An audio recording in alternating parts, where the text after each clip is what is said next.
अचानक भेड़िया दानव अपने सिपाहियों के साथ घोड़ों पर बैठकर जंगल में आ जाता है। कहता है, सभी सिपाहियों को सुनो, इस जंगल में कोई भी जानवर नहीं रहना चाहिए। आज जंगल पर मैंने कब्जा करना है।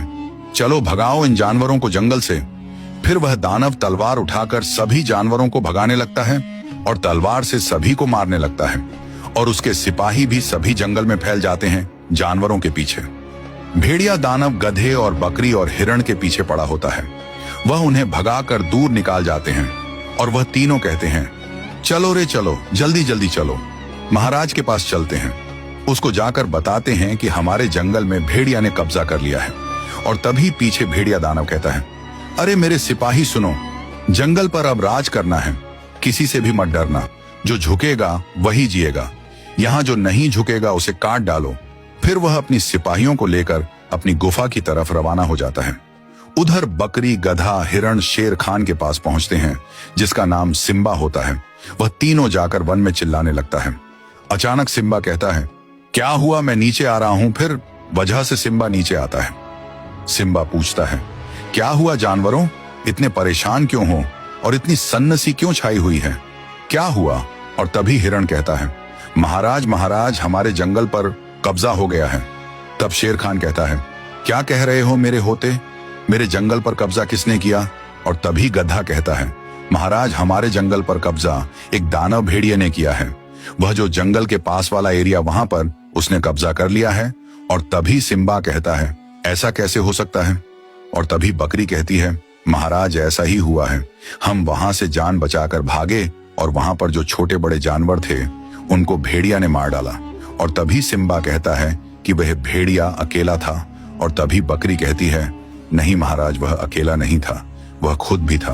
उसके हाथ में तलवार थी और उसके साथ 15 से 20 सिपाही भी थे। और तभी सिम्बा कहता है, अच्छा तो अब उनसे कैसे मुकाबला करना होगा।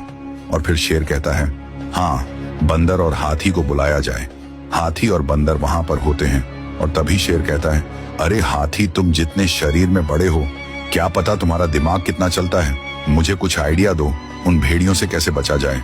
और बंदर कहता है, महाराज हम तुम्हें क्या आइडिया दे सकते हैं, कोई छोटा मोटा जानवर और हम उसे मुकाबला करते, उसे मार डालते, पर यह बात बहुत बड़ी है और हमारे दुश्मन भी बहुत बड़े हैं, इसका तुम्हें मुकाबला करना पड़ेगा महाराज। और तभी सिम्बा कहता है, अरे हाथी, तुम भी बता दो। और तभी हाथी कहता है, महाराज पहले उनके साथ बैठकर बात कर लेते हैं, क्योंकि वह ताकत में हमसे बहुत ज्यादा आगे हैं, यह मसला बातचीत से हल हो सकता है। और तभी सिम्बा कहता है, हाथी, मुझे भी लग रहा है ऐसा ही करना बेहतर है। और उधर भेड़िया अपनी फौज को तैयार कर रहा होता है जंगल पर कब्जा करने के लिए। और भेड़िया कहता है, क्या तुम सब तैयार हो।